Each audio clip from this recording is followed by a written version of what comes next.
नमामि शमीशाननिर्वाणरूपं विभुं व्यापकं ब्रह्मवेदस्वरूपं निजं निर्गुणं निर्विकल्पं निरीहं चिदाकाशमाकाशवासं भजेहम्।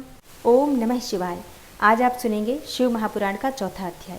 और जो भक्त इस कथा का श्रवण कर रहे हैं उन्हें चाहिए कि प्रतिदिन इस कथा का श्रवण करें। देखिए, हर रोज अगर आप कथा सुनेंगे तो उसका पुण्यफल भी आपको बहुत अधिक प्राप्त होगा। इसके अलावा शिव पुराण की कथा बहुत अधिक ज्ञानवर्धक भी है और मोक्षदायिनी मानी गई है। और शास्त्रों के अनुसार सावन के महीने में अगर शिव पुराण सुनते हैं तो उससे अमृत फल की प्राप्ति होती है। और हमारे चैनल पर यह कथा पूरे सावन मास में सुनाई जाएगी। संपूर्ण रूप से शिव पुराण की कथा का पाठ होगा और कथा की वीडियो आपको सुबह ही मिल जाएगी। आप चाहें तो दिन में किसी भी समय इस कथा को सुन सकते हैं। और अब भगवान भोलेनाथ, माता पार्वती और गणेश जी का मन में ध्यान करते हुए इस कथा का श्रवण करते हैं। ऋषियों ने कहा, प्रभु, अग्नि यज्ञ, देव यज्ञ, ब्रह्म यज्ञ, गुरु पूजा तथा ब्रह्म तृप्ति का हमारे समक्ष क्रमशः वर्णन कीजिए। सूत जी बोले, महर्षियों, गृहस्थ पुरुष अग्नि में सायंकाल और प्रातःकाल जो चावल आदि द्रव्य की आहुति देता है उसी को अग्नि यज्ञ कहते हैं। जो ब्रह्मचर्य आश्रम में स्थित है उन ब्रह्मचारियों के लिए समिधा का आधान ही अग्नि यज्ञ है। वे समिधा का ही अग्नि में हवन करें। ब्राह्मणों, ब्रह्मचर्य आश्रम में निवास करने वाले द्विजों का जब तक विवाह न हो जाए और वे उपासनाग्नि की प्रतिष्ठा न कर लें तब तक उनके लिए अग्नि में समिधा की आहुति, व्रत आदि का पालन तथा विशेष यजन आदि ही कर्तव्य है और यही उनके लिए अग्नि यज्ञ है। द्विजों, जिन्होंने बाह्य अग्नि को विसर्जित करके अपने आत्मा में ही अग्नि का आरोप कर लिया है, ऐसे वानप्रस्थियों और सन्यासियों के लिए यही हवन या अग्नि यज्ञ है कि वे विहित समय पर हितकर परिमित और पवित्र अन्न का भोजन कर लें। ब्राह्मणों, सायंकाल अग्नि के लिए दी हुई आहुति संपत्ति प्रदान करने वाली होती है, ऐसा जानना चाहिए। और प्रातःकाल सूर्यदेव को दी हुई आहुति आयु की वृद्धि करने वाली होती है। यह बात अच्छी तरह समझ लेनी चाहिए। दिन में अग्निदेव सूर्य में ही प्रविष्ट हो जाते हैं, अतः प्रातःकाल सूर्य को दी हुई आहुति भी अग्नि यज्ञ के ही अंतर्गत आती है। इस प्रकार यह अग्नि यज्ञ का वर्णन किया गया। इंद्र आदि समस्त देवताओं के उद्देश्य से अग्नि में जो आहुति दी जाती है उसे देव यज्ञ समझना चाहिए। स्थालीपाक आदि यज्ञों को देव यज्ञ ही मानना चाहिए। और लौकिक अग्नि में प्रतिष्ठित जो चूड़ाकरण आदि संस्कार निमित्तक हवन कर्म है उन्हें भी देव यज्ञ के ही अंतर्गत जानना चाहिए। अब ब्रह्म यज्ञ का वर्णन सुनो। द्विज को चाहिए कि वह देवताओं की तृप्ति के लिए निरंतर ब्रह्म यज्ञ करे। वेदों का जो नित्य अध्ययन या स्वाध्याय होता है उसी को ब्रह्म यज्ञ कहा गया है। प्रातःकाल नित्य कर्म के अनंतर सायंकाल तक ब्रह्म यज्ञ किया जा सकता है। इसके बाद रात में इसका विधान नहीं है। अग्नि के बिना देव यज्ञ कैसे संपन्न होता है इसे तुम लोग श्रद्धा से और आदर पूर्वक सुनो। सृष्टि के आरंभ में सर्वज्ञ, दयालु और सर्वसमर्थ महादेव जी ने समस्त लोगों के उपकार के लिए वारों की कल्पना की। वे भगवान शिव संसार रूपी रोग को दूर करने के लिए वैद्य हैं, उसके ज्ञाता तथा समस्त औषधों के भी औषध हैं। उन भगवान ने पहले अपने वार की कल्पना की जो आरोग्य प्रदान करने वाला है। तत्पश्चात अपनी माया शक्ति का वार बनाया जो संपत्ति प्रदान करने वाला होता है। जन्म काल में दुर्गतिग्रस्त बालक की रक्षा के लिए उन्होंने कुमार के वार की कल्पना की। तत्पश्चात सर्वसमर्थ महादेव जी ने आलस्य और पाप की निवृत्ति तथा समस्त लोगों का हित करने की इच्छा से लोक रक्षक भगवान विष्णु का वार बनाया। उसके बाद सबके स्वामी भगवान शिव ने पुष्टि और रक्षा के लिए आयुःकर्ता त्रिलोक सृष्टा परमेष्ठी ब्रह्मा का आयुष कारक वार बनाया जिससे संपूर्ण जगत के आयुष्य की सिद्धि हो सके। इसके बाद तीनों लोगों की वृद्धि के लिए पहले पुण्य पाप की रचना हो जाने पर उनके करने वाले लोगों को शुभाशुभ फल देने के लिए भगवान शिव ने इंद्र और यम के वारों का निर्माण किया। ये दोनों वार क्रमशः भोग देने वाले तथा लोगों के मृत्यु भय को दूर करने वाले हैं। इसके बाद सूर्य आदि 7 ग्रहों को जो अपने ही स्वरूप भूत तथा प्राणियों के लिए सुख दुख के सूचक हैं, भगवान शिव ने उपर्युक्त 7 वारों का स्वामी निश्चित किया और वे सबके सब ग्रह नक्षत्रों के ज्योतिर्मय मंडल में प्रतिष्ठित हैं। शिव के वार या दिन के स्वामी सूर्य हैं। शक्ति संबंधी वार के स्वामी सोम हैं। कुमार संबंधी दिन के अधिपति मंगल हैं। विष्णुवार के स्वामी बुध हैं। ब्रह्मा जी के वार के अधिपति बृहस्पति हैं। इंद्रवार के स्वामी शुक्र और यमवार के स्वामी शनिश्चर हैं। अपने अपने वार में की हुई उन देवताओं की पूजा अपने अपने फल को देने वाली होती है। सूर्य आरोग्य के और चंद्रमा संपत्ति के दाता है। मंगल व्याधियों का निवारण करते हैं। बुध पुष्टि देते हैं। बृहस्पति आयु की वृद्धि करते हैं। शुक्र भोग देते हैं और शनिश्चर मृत्यु का निवारण करते हैं। ये 7 वारों के क्रमशः फल बताए गए हैं जो उन देवताओं की प्रीति से प्राप्त होते हैं। अन्य देवताओं की भी पूजा का फल देने वाले भगवान शिव ही हैं। देवताओं की प्रसन्नता के लिए पूजा की 5 प्रकार की पद्धति बनाई गई। उन देवताओं के मंत्रों का जप करना यह पहला प्रकार है और उनके लिए होम करना दूसरा प्रकार है। दान करना तीसरा तथा तप करना चौथा प्रकार है। किसी वेदी पर, प्रतिमा में, अग्नि में अथवा ब्राह्मण के शरीर में आराध्य देवता की भावना करके 16 उपचारों से उनकी पूजा या आराधना करना ये 5वां प्रकार है। इनमें पूजा के उत्तरोत्तर आधार श्रेष्ठ है। पूर्व के अभाव में उत्तरोत्तर आधार का अवलंबन करना चाहिए। दोनों नेत्रों तथा मस्तक के रोग में और कुष्ठ रोग की शांति के लिए भगवान सूर्य की पूजा करके ब्राह्मणों को भोजन कराएं। तदनंतर 1 दिन, 1 मास, 1 वर्ष अथवा 3 वर्ष तक लगातार ऐसा साधन करना चाहिए। इससे यदि प्रबल प्रारब्ध का निर्माण हो जाए तो रोग एवं जरा आदि रोगों का नाश हो जाता है और इष्ट देव के नाम मंत्रों का जप आदि साधनवार आदि के अनुसार फल देते हैं। रविवार को सूर्यदेव के लिए, अन्य देवताओं के लिए तथा ब्राह्मणों के लिए विशिष्ट वस्तु अर्पित करें। यह साधन विशिष्ट फल देने वाला होता है तथा इसके द्वारा विशेष रूप से पापों की शांति होती है। सोमवार को विद्वान पुरुष संपत्ति की प्राप्ति के लिए लक्ष्मी आदि की पूजा करे तथा सपत्नीक ब्राह्मण को घृतपक्व अन्न का भोजन कराए, यानी कि शुद्ध घी में बना हुआ भोजन कराए। और मंगलवार को रोगों की शांति के लिए काली आदि की पूजा करें तथा उड़द, मूंग एवं अरहर की दाल आदि से युक्त अन्न ब्राह्मणों को भोजन कराएं। बुधवार को विद्वान पुरुष दधि युक्त अन्न से भगवान विष्णु का पूजन करें। ऐसा करने से सदा पुत्र, मित्र और कलत्र आदि की पुष्टि होती है। जो दीर्घायु होने की इच्छा रखता है वह गुरुवार को देवताओं की पुष्टि के लिए वस्त्र, यज्ञोपवीत तथा घृत मिश्रित खीर से यजन पूजन करे। भोगों की प्राप्ति के लिए शुक्रवार को एकाग्रचित्त होकर देवताओं का पूजन करें और ब्राह्मणों की तृप्ति के लिए षड्रस युक्त अन्न दें। इसी प्रकार स्त्रियों की प्रसन्नता के लिए सुंदर वस्त्र आदि का विधान करें। शनिश्चर अपमृत्यु का निवारण करने वाला है। उस दिन बुद्धिमान पुरुष रुद्र आदि की पूजा करें और तिल के होम से और दान से देवताओं को संतुष्ट करके ब्राह्मणों को तिल मिश्रित अन्न भोजन कराएं। जो इस तरह देवताओं की पूजा करेगा वह आरोग्य आदि फल का भागी होगा। देवताओं के नित्य पूजन, विशेष पूजन, स्नान, दान, जप, होम तथा ब्राह्मण तर्पण आदि में एवं रवि आदि वारों में विशेष तिथि और नक्षत्रों का योग प्राप्त होने पर विभिन्न देवताओं के पूजन में सर्वज्ञ जगदीश्वर भगवान शिव ही उन देवताओं के रूप में पूजित हो सब लोगों को आरोग्य आदि फल प्रदान करते हैं।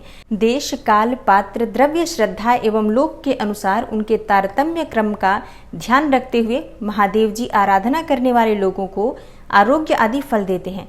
शुभ यानी मांगलिक कर्म के आरंभ में और अशुभ यानी अंत्येष्टि आदि कर्म के अंत में तथा जन्म नक्षत्रों के आने पर गृहस्थ पुरुष अपने घर में आरोग्य आदि की समृद्धि के लिए सूर्य आदि ग्रहों का पूजन करे।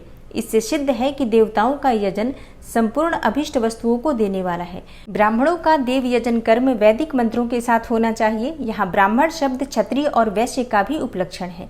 शूद्र आदि दूसरों का देव यज्ञ तांत्रिक विधि से होना चाहिए। शुभ फल की इच्छा रखने वाले मनुष्यों को 7 ही दिन अपनी शक्ति के अनुसार सदा देव पूजन करना चाहिए। निर्धन मनुष्य तपस्या यानी व्रत आदि के कष्ट सहन द्वारा और धनी धन के द्वारा देवताओं की आराधना करे। वह बार बार श्रद्धा पूर्वक इस तरह के धर्म का अनुष्ठान करता है और बारंबार पुण्य लोकों में नाना प्रकार के फल भोग कर पुनः इस पृथ्वी पर जन्म ग्रहण करता है। धनवान पुरुष सदा भोग सिद्धि के लिए मार्ग में वृक्ष आदि लगाकर लोगों के लिए छाया की व्यवस्था करे। जलाशय, कुआं, बावड़ी और पोखरे बनवाए।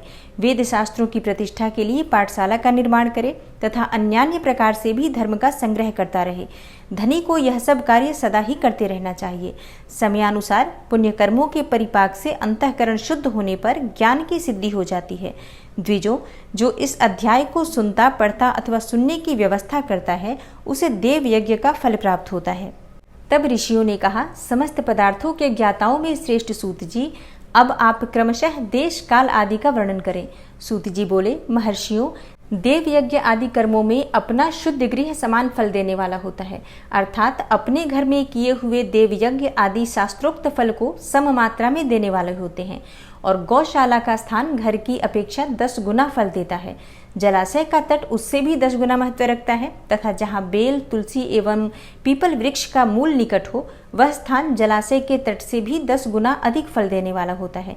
देवालय को उससे भी 10 गुने महत्व का स्थान जानना चाहिए और देवालय से भी 10 गुना महत्व रखता है तीर्थ भूमि का तट और उससे भी 10 गुना श्रेष्ठ है नदी का किनारा। उससे 10 गुना उत्कृष्ट है तीर्थ नदी का तट और उससे भी 10 गुना महत्व रखता है सप्तगंगा नामक नदियों का तीर्थ। गंगा, गोदावरी, कावेरी, ताम्रपर्णी, सिंधु, सरयू और नर्मदा, इन 7 नदियों को सप्तगंगा कहा गया है। समुद्र के तट का स्थान इससे भी 10 गुना पवित्र माना गया है और पर्वत के शिखर का प्रदेश समुद्र तट से भी 10 गुना पावन है। और सबसे अधिक महत्व का वह स्थान जानना चाहिए जहाँ मन लग जाए। यहाँ तक देश का वर्णन हुआ। अब काल का तारतम्य बताया जाता है। सत्य युग में यज्ञ, दान और कर्म पूर्ण फल देने वाले होते हैं, ऐसा जानना चाहिए और त्रेता युग में उसका 3/4 फल मिलता है। द्वापर में सदा आधे ही फल की प्राप्ति कही गई है और कलयुग में 1/4 ही फल की प्राप्ति समझनी चाहिए और आधा कलयुग बीतने पर उस 1/4 फल में से भी 1/4 कम हो जाता है। शुद्ध अंतःकरण वाले पुरुष को शुद्ध एवं पवित्र दिन समफल देने वाला होता है। ये विद्वान ब्राह्मणों, सूर्य संक्रांति के दिन किया हुआ सत्कर्म पूर्वोक्त शुद्ध दिन की अपेक्षा 10 गुना अधिक फल देने वाला होता है, यह जानना चाहिए और उससे भी 10 गुना अधिक महत्व उस कर्म का है जो विषुव नामक योग में किया जाता है। दक्षिणायन आरंभ होने के दिन अर्थात कर्क की संक्रांति में किए हुए पुण्य कर्म का महत्व विषुव से भी 10 गुना अधिक माना गया है। उससे भी 10 गुना मकर संक्रांति में और उससे भी 10 गुना चंद्र ग्रहण में किए हुए पुण्य का महत्व है।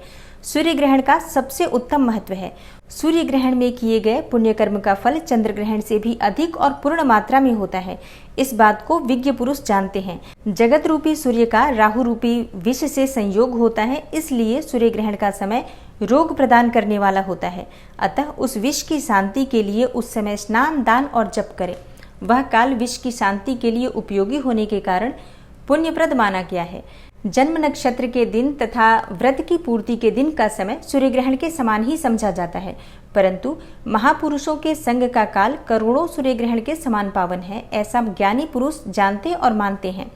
तपोनिष्ठ योगी और ज्ञानविष्ट यति ये पूजा के पात्र हैं, क्योंकि ये पापों के नाश में कारण होते हैं। जिसने 24 लाख गायत्री का जप कर लिया हो वह ब्राह्मण भी पूजा का उत्तम पात्र है। वह संपूर्ण फलों और भोगों को देने में समर्थ है। जो पतन से त्राण करता अर्थात नरक में गिरने से बचाता है, उसके लिए इसी गुण के कारण शास्त्र में पात्र शब्द का प्रयोग होता है। वह दाता का पातक से त्राण करने के कारण पात्र कहलाता है। गायत्री अपने गायक का पतन से त्राण करती है, इसलिए वह गायत्री कहलाती है। जैसे इस लोक में जो धनहीन है वह दूसरों को धन नहीं देता, जो यहाँ धनवान है वही दूसरों को धन दे सकता है, उसी तरह जो स्वयं शुद्ध और पवित्रात्मा है वही दूसरे मनुष्यों का त्राण या उद्धार कर सकता है। जो गायत्री का जप करके शुद्ध हो गया हो वही शुद्ध ब्राह्मण कहलाता है। इसलिए दान, जप, होम और पूजा सभी कर्मों के लिए वही शुद्ध पात्र है और ऐसा ब्राह्मण ही दान तथा रक्षा करने की पात्रता रखता है। स्त्री हो या पुरुष, जो भी भूखा हो वही अन्नदान का पात्र है।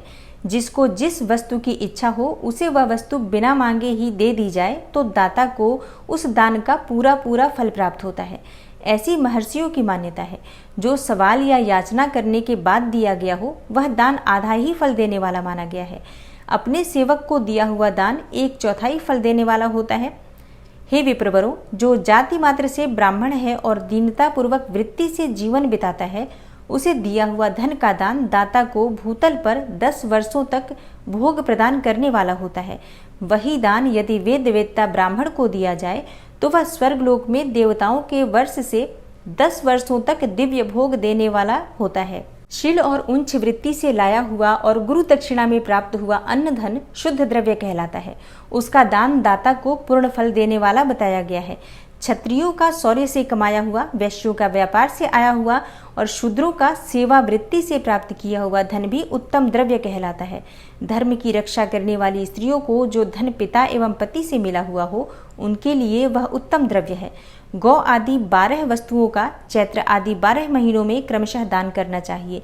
गऊ, भूमि, तिल, सुवर्ण, घी, वस्त्र, धान्य, गुड़, चांदी, नमक, कोहड़ा और कन्या, यही वे 12 वस्तुएं हैं। इनमें गोदान से कायिक, वाचिक और मानसिक पापों का निवारण होता है तथा कायिक आदि पुण्य कर्मों की पुष्टि होती है। ब्राह्मणों, भूमि का दान इहलोक और परलोक में प्रतिष्ठा यानी कि आश्रय की प्राप्ति कराने वाला होता है। तिल का दान बलवर्धक एवं मृत्यु का निवारक होता है। सुवर्ण का दान जठराग्नि को बढ़ाने वाला तथा वीर्यदायक होता है। घी का दान पुष्टिकारक होता है। वस्त्र का दान आयु की वृद्धि कराने वाला होता है, ऐसा जानना चाहिए। धान्य का दान अन्न धन की समृद्धि में कारण होता है। गुड़ का दान मधुर भोजन की प्राप्ति कराने वाला होता है और चांदी के दान से वीर्य की वृद्धि होती है। लवण का दान करने से सडरस भोजन की प्राप्ति होती है। सब प्रकार का दान सारी समृद्धि की सिद्धि के लिए होता है। विज्ञ पुरुष कुष्मांड के दान को पुष्टिदायक मानते हैं। कन्या का दान आजीवन भोग देने वाला माना गया है। ब्राह्मणों, वह लोक और परलोक में भी संपूर्ण भोगों की प्राप्ति कराने वाला होता है। विद्वान पुरुष को चाहिए कि जिन वस्तुओं से श्रवण आदि इंद्रियों की तृप्ति होती है उनका सदा दान करे। श्रोत्र आदि 10 इंद्रियों के जो शब्द आदि 10 विषय हैं उनका दान किया जाए तो वे भोगों की प्राप्ति कराते हैं तथा दिशा आदि इंद्रिय देवताओं को संतुष्ट करते हैं। वेद और शास्त्रों को गुरुमुख से ग्रहण करके गुरु के उपदेश से अथवा स्वयं ही बोध प्राप्त करने के पश्चात जो बुद्धि का यह निश्चय होता है कि कर्मों का फल अवश्य मिलता है, इसी को उच्च कोटि की आस्तिकता यानी कि धर्म में विश्वास करना कहा जाता है। भाई, बंधु अथवा राजा के भय से जो आस्तिकता, बुद्धि या श्रद्धा होती है वह कनिष्ठ श्रेणी की आस्तिकता होती है। जो सर्वथा दरिद्र है, जिसके पास सभी वस्तुओं का अभाव है, वह वाणी अथवा कर्म यानी कि शरीर द्वारा यजन करे। मंत्र, स्तोत्र और जप आदि को वाणी द्वारा किया गया यजन समझना चाहिए तथा तीर्थ यात्रा और व्रत आदि को विद्वान पुरुष शारीरिक यजन मानते हैं। जिस किसी भी उपाय से थोड़ा हो या बहुत देवतार्पण बुद्धि से जो कुछ भी दिया अथवा किया जाए वह दान या सत्कर्म भोगों की प्राप्ति कराने में समर्थ होता है। तपस्या और दान ये 2 कर्म मनुष्य को सदा करने चाहिए तथा ऐसे गृह का दान करना चाहिए जो अपने वर्ण और गुण से सुशोभित हो। बुद्धिमान पुरुष देवताओं की तृप्ति के लिए जो कुछ देते हैं वह अतिशय मात्रा में और सब प्रकार के भोग प्रदान करने वाला होता है। उस दान से विद्वान पुरुष इस लोक और परलोक में उत्तम जन्म और सदा सुलभ होने वाला भोग पाता है। ईश्वरार्पण बुद्धि से ज्ञान, दान आदि कर्म करके मनुष्य मोक्ष फल का भागी होता है। तब ऋषि बोले, हे प्रभु महामुने, आप हमारे लिए क्रमशः षडलिंग स्वरूप प्रणव का महात्म्य तथा शिव भक्त के पूजन का प्रकार बताइए। सूत जी ने कहा, महर्षियों, आप लोग तपस्या के धनी हैं। आपने यह बड़ा सुंदर प्रश्न उपस्थित किया है, किंतु इसका ठीक ठीक उत्तर महादेव जी ही जानते हैं, दूसरा कोई नहीं। तथापि भगवान शिव की कृपा से ही मैं इस विषय का वर्णन करूंगा। वे भगवान शिव हमारी और आप लोगों की रक्षा का भारी भार बारंबार स्वयं ही ग्रहण करें। प्र नाम है प्रकृति से उत्पन्न संसार रूपी महासागर का। प्रणव इसे पार करने के लिए दूसरी नव यानी कि नाव है, इसलिए इस ओंकार को प्रणव की संज्ञा देते हैं। ओंकार अपने जप करने वाले साधकों से कहता है, प्र यानी कि प्रपंच, न यानी कि नहीं है, व यानी कि तुम लोगों के लिए। अतः इस भाव को लेकर भी ज्ञानी पुरुष ओम को प्रणव नाम से जानते हैं। और इसका दूसरा भाव इस प्रकार से है, प्र यानी कि प्रकर्षेण, न यानी कि नयेत, वह यानी कि युष्मान मोक्षम इति वा प्रणवः, अर्थात यह तुम सब उपासकों को बलपूर्वक मोक्ष तक पहुंचा देगा। इस अभिप्राय से भी इसे ऋषिमुनि प्रणव कहते हैं। अपना जप करने वाले योगियों के तथा अपने मंत्र की पूजा करने वाले उपासक के समस्त कर्मों का नाश करके यह दिव्य नूतन ज्ञान देता है, इसलिए भी इसका नाम प्रणव है। और उन माया रहित महेश्वर को ही नव अर्थात नूतन कहते हैं। वे परमात्मा प्रकृष्ट रूप से नव अर्थात शुद्ध स्वरूप हैं, इसलिए प्रणव कहलाते हैं। प्रणव साधक को नव अर्थात नवीन शिव स्वरूप कर देता है, इसलिए भी विद्वान पुरुष इसे प्रणव के नाम से जानते हैं। अथवा प्रकृष्ट रूप से नव दिव्य परमात्म ज्ञान प्रकट करता है, इसलिए यह प्रणव है। जो सत्य, अहिंसा आदि धर्मों से युक्त हो भगवान शिव के पूजन में तत्पर रहते हैं, वे काल चक्र को पार कर जाते हैं। और काल चक्रेश्वर की सीमा तक जो विराट महेश्वर लोक बताया गया है, उससे ऊपर वृषभ के आकार में धर्म की स्थिति है। वह ब्रह्मचर्य का मूर्तिमान रूप है। उसके सत्य, शौच, अहिंसा और दया ये 4 पाद यानी कि 4 पैर हैं। वह साक्षात शिवलोक के द्वार पर खड़ा है। क्षमा उसके सींग है, शम कान है और वह वेद ध्वनि रूपी शब्द से विभूषित है। आस्तिकता उसके दोनों नेत्र हैं। विश्वास ही उसकी श्रेष्ठ बुद्धि एवं मन है। क्रिया आदि धर्म रूपी जो वृषभ है वे कारण आदि में स्थित है और उस क्रिया रूप वृषभाकार धर्म पर कालातीत शिव आरूढ़ होते हैं।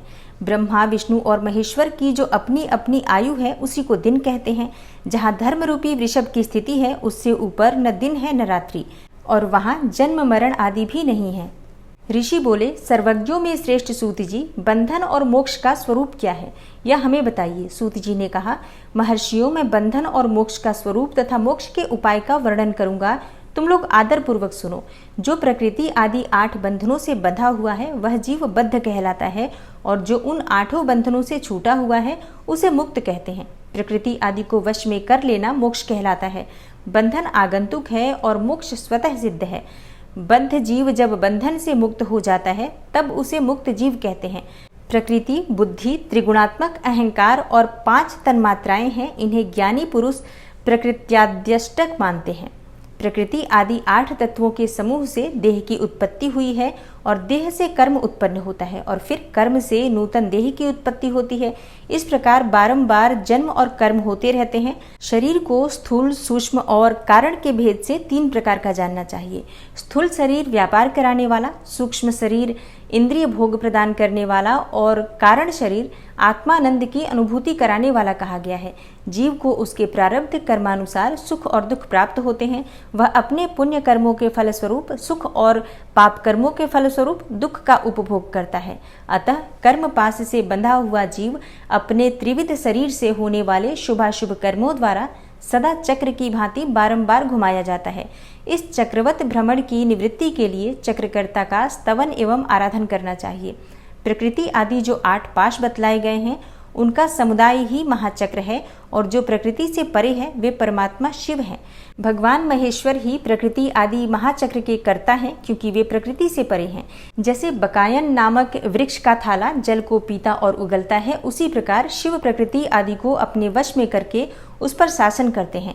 उन्होंने सबको अपने वश में कर लिया है, इसलिए वे शिव कहे गए हैं। शिव ही सर्वज्ञ, परिपूर्ण तथा निष्प्रिय है। सर्वज्ञता, अनादिबोध, स्वतंत्रता, नित्य अलुप्त शक्ति से संयुक्त होना और अपने भीतर अनंत शक्तियों को धारण करना, महेश्वर के इन 6 प्रकार के मानसिक ऐश्वर्यों को केवल वेद जानता है। अतः भगवान शिव के अनुग्रह से ही प्रकृति आदि 8 तत्व वश में होते हैं। भगवान शिव का कृपा प्रसाद प्राप्त करने के लिए उन्हीं का पूजन करना चाहिए। यदि कहें शिव तो परिपूर्ण है, निष्प्रिय है, तो उनकी पूजा कैसे हो सकती है? तो इसका उत्तर यह है कि भगवान शिव के उद्देश्य से उनकी प्रसन्नता के लिए किया हुआ सत्कर्म उनके कृपा प्रसाद को प्राप्त कराने वाला होता है। और शिवलिंग में, शिव की प्रतिमा में तथा शिव भक्त जनों में शिव की भावना करके उनकी प्रसन्नता के लिए पूजा करनी चाहिए। वह पूजन शरीर से, मन से, वाणी से और धन से भी किया जा सकता है। उस पूजा से महेश्वर शिव जो प्रकृति से परे हैं पूजक पर विशेष कृपा करते हैं और उनका वह कृपा प्रसाद सत्य होता है। शिव की कृपा से कर्म आदि सभी बंधन अपने वश में हो जाते हैं। कर्म से लेकर प्रकृति पर्यंत सब कुछ जब वश में हो जाता है तब वह जीव मुक्त कहलाता है और स्वात्मा राम रूप से विराजमान होता है। परमेश्वर शिव की कृपा से जब कर्म जनित शरीर अपने वश में हो जाता है तब भगवान शिव के लोक में निवास का सौभाग्य प्राप्त होता है। इसी को सालोक्य मुक्ति कहते हैं। ऋषि बोले, उत्तम व्रत का पालन करने वाले सूत जी, लिंग आदि में शिव जी की पूजा का क्या विधान है यह हमें बताइए। सूत जी ने कहा, द्विजों, मैं लिंगों के क्रम का यथावत वर्णन कर रहा हूँ, तुम सब लोग सुनो। वह प्रणव ही समस्त अभिष्ट वस्तुओं को देने वाला प्रथम लिंग है। उसे सूक्ष्म प्रणव स्वरूप समझो। सूक्ष्म लिंग निष्कल होता है और स्थूल लिंग सकल। पंचाक्षर मंत्र यानी कि नमः शिवाय को ही स्थूल लिंग कहा जाता है। उन दोनों प्रकार के लिंगों का पूजन तप कहलाता है और वे दोनों ही लिंग साक्षात मोक्ष देने वाले होते हैं। पौरुष लिंग और प्रकृति लिंग के रूप में बहुत से लिंग हैं। उन्हें भगवान शिव ही विस्तार पूर्वक बता सकते हैं, दूसरा कोई नहीं जानता। पृथ्वी के विकारभूत जो जो लिंग ज्ञात हैं उनको मैं तुमको बता रहा हूँ। उनमें स्वयंभू लिंग प्रथम है, दूसरा बिंदु लिंग और तीसरा प्रतिष्ठित लिंग, चौथा चर लिंग और पांचवा गुरु लिंग है। देवर्षियों की तपस्या से संतुष्ट होकर उनके समीप प्रकट होने के लिए पृथ्वी के अंतर्गत बीज रूप से व्याप्त हुए भगवान शिव वृक्षों के अंकुर की भांति भूमि को भेद कर नाद लिंग के रूप में व्यक्त हो जाते हैं। वे स्वतः व्यक्त हुए शिव ही स्वयं प्रकट होने के कारण स्वयंभू नाम धारण करते हैं। ज्ञानी जन उन्हें स्वयंभू लिंग के रूप में जानते हैं और उस स्वयंभू लिंग की पूजा से उपासक का ज्ञान स्वयं ही बढ़ने लगता है। सोने चांदी आदि के पत्र पर, भूमि पर अथवा वेदी पर अपने हाथ से लिखित जो शुद्ध प्रणव मंत्र रूप लिंग है, उसमें तथा मंत्र लिंग का आलेखन करके उसमें भगवान शिव की प्रतिष्ठा और आवाहन करें। ऐसा बिंदुनादमय लिंग स्थावर और जंगम दोनों ही प्रकार का होता है। इसमें शिव का दर्शन भावनामय ही है, ऐसा निसंदेह कहा जा सकता है।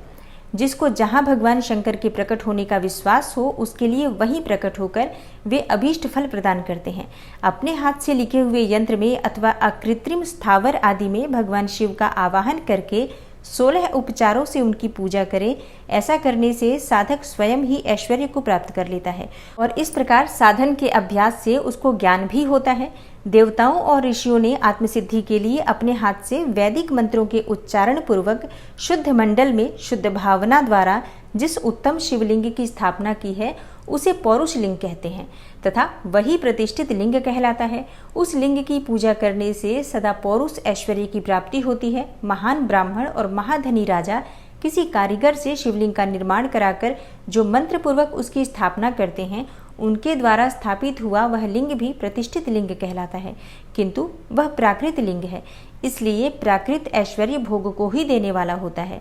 जो शक्तिशाली और नित्य होता है उसे पौरुष कहते हैं तथा जो दुर्बल और अनित्य होता है वह प्राकृत कहलाता है। लिंग, नाभि, जिह्वा, नासाग्र भाग और शिखा के क्रम से कटी, हृदय और मस्तक तीनों स्थानों में जो लिंग की भावना की गई है, उस आध्यात्मिक लिंग को ही चर लिंग कहते हैं। पर्वत को पौरुष लिंग बताया गया है और भूतल को विद्वान पुरुष प्राकृत लिंग मानते हैं। वृक्ष आदि को पौरुष लिंग जानना चाहिए और गुल्म आदि को प्राकृत लिंग। साठी नामक धान्य को प्राकृत लिंग समझना चाहिए और शाली यानी कि अगहनी एवं गेहूं को पौरुष लिंग। अणिमा आदि 8 सिद्धियों को देने वाला जो ऐश्वर्य है, उसे पौरुष ऐश्वर्य जानना चाहिए। सुंदर स्त्री तथा धन आदि विषयों को आस्तिक पुरुष प्राकृत ऐश्वर्य कहते हैं। चरलिंगों में सबसे प्रथम रसलिंग का ही वर्णन किया जाता है। रसलिंग ब्राह्मणों को उनकी सारी अभिष्ट वस्तुओं को देने वाला है। शुभकारक बाणलिंग क्षत्रियों को महान राज्य की प्राप्ति कराने वाला है। सुवर्णलिंग वैश्यों को महाधनपति का पद प्रदान करने वाला है तथा सुंदर शिवलिंग शूद्रों को महाशुद्धि देने वाला है। स्फटिकमय लिंग तथा बाणलिंग सब लोगों को उनकी समस्त कामनाएं प्रदान करते हैं और अगर अपना ना हो तो दूसरे का स्फटिक या बाणलिंग भी पूजा के लिए निषिद्ध नहीं है। स्त्रियों के लिए, विशेषकर सधवाओं के लिए पार्थिव लिंग की पूजा का विधान है और प्रवृत्ति मार्ग में स्थित विधवाओं के लिए स्फटिक लिंग की पूजा बताई गई है, परंतु विरक्त विधवाओं के लिए रसलिंग की पूजा को ही श्रेष्ठ कहा गया है।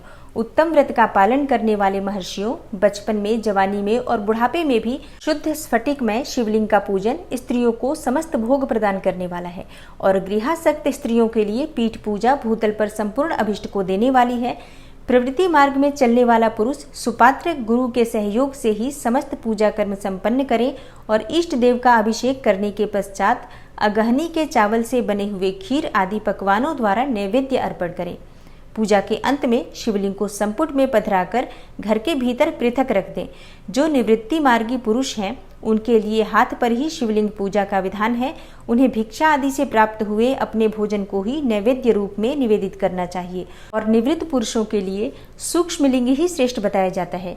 वे विभूति के द्वारा पूजन करें और विभूति को ही नैवेद्य रूप में निवेदित भी करें।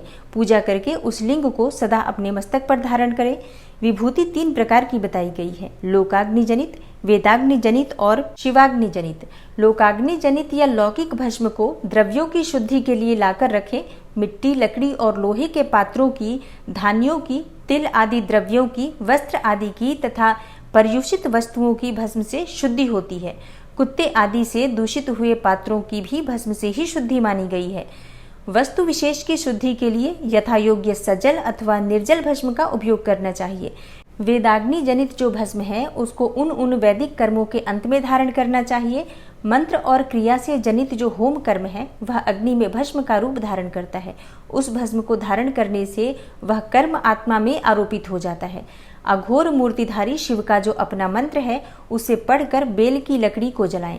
उस मंत्र से अभिमंत्रित अग्नि को शिवाग्नि कहा गया है। उसके द्वारा जले हुए काष्ठ का जो भस्म है वह शिवाग्नि जनित है। कपिला गाय के गोबर अथवा गाय मात्र के गोबर तथा शमी, पीपल, पलाश, बड़, अमलतास और बेर इनकी लकड़ियों को शिवाग्नि से जलाएं। वह शुद्ध भस्म शिवाग्नि जनित माना गया है। अथवा कुश की अग्नि में शिव मंत्र के उच्चारण पूर्वक काष्ठ को जलाएं। फिर उस भस्म को कपड़े से अच्छी तरह छानकर नए घड़े में भरकर रख दें और उस विभूति को समय समय पर अपनी कांति या शोभा की वृद्धि के लिए धारण करें। ऐसा करने वाला पुरुष सम्मानित एवं पूजित होता है। पूर्व काल में भगवान शिव ने भस्म शब्द का ऐसा ही अर्थ प्रकट किया था। जैसे राजा अपने राज्य में सारभूत कर को ग्रहण करता है, जैसे मनुष्य सस्य आदि को जलाकर रांधकर उसका सार ग्रहण करते हैं, तथा जैसे जठरानल नाना प्रकार के भक्ष्य भोज्य आदि पदार्थों को भारी मात्रा में ग्रहण करके जलाकर सारतर वस्तु ग्रहण करता और उस सारतर वस्तु से स्वदेह का पोषण करता है, उसी प्रकार प्रपंचकर्ता परमेश्वर शिव ने भी अपने में आधेय रूप से विद्यमान प्रपंच को जलाकर भस्म रूप से उसके सार तत्व को ग्रहण किया। प्रपंच को दग्ध करके शिव ने उसके भस्म को अपने शरीर में लगाया है। राख यानी कि भभूत पोतने के बहाने जगत के सार को ही ग्रहण किया है। अपने शरीर में अपने लिए रत्न स्वरूप भस्म को इस प्रकार स्थापित किया है। आकाश के सार तत्व से केश, वायु के सार तत्व से मुख, अग्नि के सार तत्व से हृदय, जल के सार तत्व से कटिभाग और पृथ्वी के सार तत्व से घुटने को धारण किया है। इसी तरह उनके सारे अंग विभिन्न वस्तुओं के सार रूप हैं। महेश्वर ने अपने ललाट में तिलक रूप में जो त्रिपुंड धारण किया है वह ब्रह्मा, विष्णु और रुद्र का सार तत्व है। वे इन सब वस्तुओं को जगत के अभ्युदय का हेतु मानते हैं। इन भगवान शिव ने ही अपने प्रपंच के सार सर्वस्व को अपने वश में किया है। अतः इन्हें अपने वश में करने वाला दूसरा कोई नहीं है। जैसे समस्त मृगों का हिंसक मृगसिंह कहलाता है और उसकी हिंसा करने वाला दूसरा कोई मृग नहीं है, अतएव उसे सिंह कहा गया है। जन्म और मरण रूप द्वंद्व को भगवान शिव की माया ने ही अर्पित किया है। जो इन दोनों को शिव की माया को ही अर्पित कर देता है वह फिर शरीर के बंधन में नहीं पड़ता। जब तक शरीर रहता है तब तक जो क्रिया के ही अधीन है वह जीव बद्ध कहलाता है। स्थूल, सूक्ष्म और कारण तीनों शरीरों को वश में कर लेने पर जीव का मोक्ष हो जाता है, ऐसा ज्ञानी पुरुषों का कथन है। माया चक्र के निर्माता भगवान शिव ही परम कारण है और वे अपनी माया के दिए हुए द्वंद्व का स्वयं ही परिमार्जन करते हैं। अतः शिव के द्वारा कल्पित हुआ द्वंद्व उन्हीं को समर्पित कर देना चाहिए। जो शिव की पूजा में तत्पर हो वह मौन रहे, सत्य आदि गुणों से संयुक्त हो तथा क्रिया, जप, तप, ज्ञान और ध्यान में से एक एक का अनुष्ठान करता रहे। ऐश्वर्य, दिव्य शरीर की प्राप्ति, ज्ञान का उदय, अज्ञान का निवारण और भगवान शिव के सामीप्य का लाभ, ये क्रमशः क्रिया आदि के फल हैं। निष्काम कर्म करने से अज्ञान का निवारण हो जाने के कारण शिव भक्त पुरुष उसके यथोक्त फल को पाता है। शिव भक्त पुरुष देश, काल, शरीर और धन के अनुसार यथा योग्य क्रिया आदि का अनुष्ठान करे। न्यायोपार्जित उत्तम धन से निर्वाह करते हुए विद्वान पुरुष शिव के स्थान में निवास करें। जीव हिंसा आदि से रहित और अत्यंत क्लेश शून्य जीवन बिताते हुए पंचाक्षर मंत्र के जप से अभिमंत्रित अन्न और जल को सुख स्वरूप माना गया है। अथवा कहते हैं कि दरिद्र पुरुष के लिए भिक्षा से प्राप्त हुआ अन्न ज्ञान देने वाला होता है। शिव भक्त को भिक्षान्न प्राप्त हो तो वह शिव भक्ति को बढ़ाता है। शिव योगी पुरुष भिक्षान्न को शंभु सत्र कहते हैं। जिस किसी भी उपाय से जहाँ कहीं भी भूतल पर शुद्ध अन्न का भोजन करते हुए सदा मौन भाव से रहे और अपने साधन का रहस्य किसी पर प्रकट न करे और भक्तों के समक्ष ही शिव के महात्म्य को प्रकाशित करे, क्योंकि शिव मंत्र के रहस्य को भगवान शिव ही जानते हैं और कोई नहीं। तब ऋषि बोले, महाभाग व्यास शिष्य सूत जी, आपको नमस्कार है। अब आप उस परम उत्तम भस्म महात्म्य का ही वर्णन कीजिए। भस्म महात्म्य, रुद्राक्ष महात्म्य तथा उत्तम नाम महात्म्य, इन तीनों का परम प्रसन्नता पूर्वक प्रतिपादन कीजिए और हमारे हृदय को आनंद दीजिए। सूत जी ने कहा, महर्षियों, आपने बहुत उत्तम बात पूछी है। यह समस्त लोगों के लिए हितकारक विषय है। जो लोग भगवान शिव की उपासना करते हैं वे धन्य हैं, कृतार्थ हैं, उनका देह धारण सफल है तथा उनके समस्त कुल का उद्धार हो गया। जिनके मुख में भगवान शिव का नाम है, जो अपने मुख से सदाशिव और शिव इत्यादि नामों का उच्चारण करते रहते हैं, पाप उनका उसी तरह स्पर्श नहीं करते जैसे खदिर वृक्ष के अंगार को छूने का साहस कोई भी प्राणी नहीं कर सकते। हे श्री शिव, आपको नमस्कार है। श्री शिवाय नमस्तुभ्यम। ऐसी बात जब मुंह से निकलती है तब वह मुख समस्त पापों का विनाश करने वाला पावन तीर्थ बन जाता है और जो मनुष्य प्रसन्नता पूर्वक उस मुख का दर्शन करता है उसे निश्चय ही तीर्थ सेवन जनित फल प्राप्त होता है। ब्राह्मणों, शिव का नाम, विभूति, भस्म तथा रुद्राक्ष ये तीनों त्रिवेणी के समान परम पुण्यमय माने गए हैं। जहाँ ये तीनों शुभतर वस्तुएं सर्वदा रहती हैं, उसके दर्शन मात्र से मनुष्य त्रिवेणी स्नान का फल पा लेता है। भगवान शिव का नाम गंगा है, विभूति यमुना मानी गई है तथा रुद्राक्ष को सरस्वती कहा गया है। इन तीनों की संयुक्त त्रिवेणी समस्त पापों का नाश करने वाली है। हे श्रेष्ठ ब्राह्मणों, इन तीनों की महिमा को सद विलक्षण भगवान महेश्वर के बिना दूसरा कौन भली भांति जान सकता है। इस ब्रह्मांड में जो कुछ है वह सब तो केवल महेश्वर ही जानते हैं। विप्रगण, मैं अपनी श्रद्धा भक्ति के अनुसार संक्षेप में भगवान नामों की महिमा का कुछ वर्णन करता हूँ। आप सब लोग प्रेम पूर्वक सुनो। यह नाम महात्म्य समस्त पापों को हर लेने वाला सर्वोत्तम साधन है। भगवान शिव के इस नाम रूपी दावानल से महान पातक रूपी पर्वत अनायास ही भस्म हो जाता है। यह सत्य है, इसमें संशय नहीं है। शौनक, पाप मूलक जो नाना प्रकार के दुख हैं वे एकमात्र शिव नाम यानी कि भगवान नाम से ही नष्ट होने वाले हैं। दूसरे साधनों से संपूर्ण यत्न करने पर भी पूर्णतया नष्ट नहीं होते हैं। जो मनुष्य इस भूतल पर सदा भगवान शिव के नामों के जप में ही लगा हुआ है वह वेदों का ज्ञाता है, वह पुण्यात्मा है, वह धन्यवाद का पात्र है तथा वह विद्वान माना गया है। हे मुने, जिनका शिव नाम जप में विश्वास है उनके द्वारा आचरित नाना प्रकार के धर्म तत्काल फल देने के लिए उत्सुक हो जाते हैं। महर्षि, भगवान शिव के नाम से जितने पाप नष्ट होते हैं उतने पाप मनुष्य इस भूतल पर कर नहीं सकते। जो मनुष्य शिव नाम रूपी नौका पर आरूढ़ होकर संसार रूपी समुद्र को पार करते हैं उनके जन्म मरण रूप संसार के मूलभूत वे सारे पाप निश्चय ही नष्ट हो जाते हैं। महामुने, संसार के मूलभूत पातक रूपी पादपों का शिव नाम रूपी कुठार से निश्चय ही नाश हो जाता है। जो पाप रूपी दावानल से पीड़ित हैं उन्हें शिव नाम रूपी अमृत का पान करना चाहिए। पापों के दावानल से दग्ध होने वाले लोगों को उस शिव नामामृत के बिना शांति नहीं मिल सकती। जो शिव नाम रूपी सुधा की वृष्टि जनित धारा में गोते लगा रहे हैं वे संसार रूपी दावानल के बीच में खड़े होने पर भी कदापि शोक के भागी नहीं होते। जिन महात्माओं के मन में शिव नाम के प्रति बड़ी भारी भक्ति है ऐसे लोगों की सहसा और सर्वथा मुक्ति होती है। मुनीश्वर, जिसने अनेक जन्मों तक तपस्या की है उसी की शिव नाम के प्रति भक्ति होती है जो समस्त पापों का नाश करने वाली है। जिनके मन में भगवान शिव के नाम के प्रति खंडित न होने वाली असाधारण भक्ति प्रकट हुई है उसी के लिए मोक्ष सुलभ है। जो मनुष्य अनेक पाप करके भी भगवान शिव के नाम जप में आदर पूर्वक लग गया है वह समस्त पापों से मुक्त हो ही जाता है, इसमें संशय नहीं है। जिस प्रकार वन में दावानल से दग्ध हुए वृक्ष भस्म हो जाते हैं उसी प्रकार शिव नाम रूपी दावानल से दग्ध होकर उस समय तक के सारे पाप भस्म हो जाते हैं। शौनक, जिसके अंग नित्य भस्म लगाने से पवित्र हो गए हैं तथा जो शिव नाम जप का आदर करने लगा है वह घोर संसार सागर को भी पार कर ही लेता है। संपूर्ण वेदों का अवलोकन करके पूर्ववर्ती महर्षियों ने यही निश्चित किया है कि भगवान शिव के नाम का जप संसार सागर को पार करने के लिए सर्वोत्तम उपाय है। मुनिवरों, अधिक कहने से क्या लाभ है। मैं शिव नाम के सर्व पापाहारी महात्म्य का एक ही श्लोक में वर्णन करता हूँ। भगवान शंकर के एक नाम में भी पापहरण की जितनी शक्ति है उतना पातक मनुष्य कभी कर ही नहीं सकता। मुने, पूर्व काल में महापापी राजा इंद्रद्युम्न ने शिव नाम के प्रभाव से ही उत्तम सद्गति प्राप्त की थी। इसी तरह कोई ब्राह्मणी युवती भी जो बहुत पाप कर चुकी थी शिव नाम के प्रभाव से ही उत्तम गति को प्राप्त हुई। द्विजवरों, इस प्रकार मैंने तुमसे भगवान नाम के उत्तम महात्म्य का वर्णन किया है। अब तुम भस्म का महात्म्य सुनो जो समस्त पावन वस्तुओं को भी पावन करने वाला है।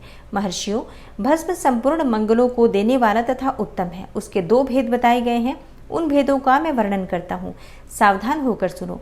एक को महाभस्म जानना चाहिए और दूसरे को स्वल्प भस्म। महाभस्म के भी अनेक भेद हैं। यह 3 प्रकार का कहा गया है, श्रौत, स्मार्त और लौकिक। स्वल्प भस्म के भी बहुत से भेदों का वर्णन किया गया है। श्रौत और स्मार्त भस्म को केवल द्विजों के ही उपयोग में आने के योग्य कहा गया है। तीसरा जो लौकिक भस्म है वह अन्य सब लोगों के लिए भी उपयोग में आ सकता है। श्रेष्ठ महर्षियों ने यह बताया है कि द्विजों को वैदिक मंत्र के उच्चारण पूर्वक भस्म धारण करना चाहिए। दूसरे लोगों के लिए बिना मंत्र के ही केवल धारण करने का विधान है। जले हुए गोबर से प्रकट होने वाला भस्म आग्नेय कहलाता है। महामुने, वह भी त्रिपुंड का द्रव्य है, ऐसा कहा गया है। अग्निहोत्र से उत्पन्न हुए भस्म को भी मनीषी पुरुषों को संग्रह करना चाहिए। अन्य यज्ञ से प्रकट हुआ भस्म भी त्रिपुंड धारण करने के काम में आ सकता है। जाबालोपनिषद में आए हुए अग्नि इत्यादि 7 मंत्रों द्वारा जल मिश्रित भस्म से धूलन यानी कि विभिन्न अंगों में मर्दन या लेपन करना चाहिए। महर्षि जाबालिन ने सभी वर्णों और आश्रमों के लिए मंत्र से या बिना मंत्र के भी आदर पूर्वक भस्म से त्रिपुंड लगाने की आवश्यकता बताई है।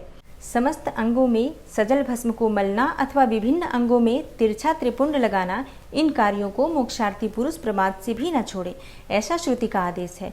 भगवान शिव और विष्णु ने भी तिर्यक त्रिपुंड धारण किया है। अन्य देवियों सहित भगवती उमा और लक्ष्मी देवी ने भी वाणी द्वारा इसकी प्रशंसा की है। ब्राह्मणों, क्षत्रियों, वैश्यों, शूद्रों, वर्णशंकरों तथा जाति भ्रष्ट पुरुषों ने भी उद्धूलन एवं त्रिपुंड के रूप में भस्म धारण किया है। इसके पश्चात भस्म धारण तथा त्रिपुंड की महिमा एवं विधि बताकर सूत जी ने फिर से कहा, महर्षियों, इस प्रकार मैंने संक्षेप में त्रिपुंड का महात्म्य बताया है। यह समस्त प्राणियों के लिए गोपनीय रहस्य है, अतः तुम्हें भी इसे गुप्त ही रखना चाहिए। हे मुनिवरों, ललाट आदि सभी निर्दिष्ट स्थानों में जो भस्म से 3 तिरछी रेखाएं बनाई जाती हैं, उन्हीं को विद्वानों ने त्रिपुंड कहा है। भौहों के मध्य भाग से लेकर जहाँ तक भौहों का अंत है, उतना बड़ा त्रिपुंड ललाट में धारण करना चाहिए। मध्यमा और अनामिका उंगली से 2 रेखाएं करके बीच में अंगुष्ठ द्वारा प्रतिलोम भाव से की गई रेखा त्रिपुंड कहलाती है। अथवा बीच की 3 उंगलियों से भस्म लेकर यत्नपूर्वक भक्तिभाव से ललाट में त्रिपुंड धारण करें। त्रिपुंड अत्यंत उत्तम तथा भोग और मोक्ष को देने वाला होता है।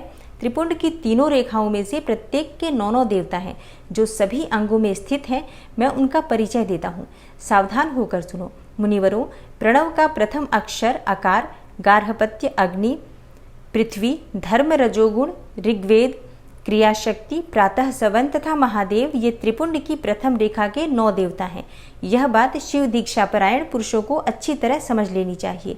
प्रणव का दूसरा अक्षर उकार, दक्षिणाग्नि, आकाश, सत्वगुण, यजुर्वेद, अध्ययन सवन, इच्छा शक्ति, अंतरात्मा तथा महेश्वर, ये दूसरी रेखा के 9 देवता हैं। प्रणव का तीसरा अक्षर मकार, आहवनी अग्नि, परमात्मा, तमोगुण, द्युलोक, ज्ञान शक्ति, सामवेद, तृतीय सवन तथा शिव, ये तीसरी रेखा के 9 देवता हैं। इस प्रकार स्थान देवताओं को उत्तम भक्तिभाव से नित्य नमस्कार करके स्नान आदि से शुद्ध हुआ पुरुष यदि त्रिपुंड धारण करे तो भोग और मोक्ष को भी प्राप्त कर लेता है। हे मुनीश्वर, ये संपूर्ण अंगों में स्थान देवता बताए गए हैं। अब उनके संबंधी स्थान बताता हूँ, भक्तिपूर्वक सुनो। 32, 16, 8 अथवा 5 स्थानों में त्रिपुंड का न्यास करें।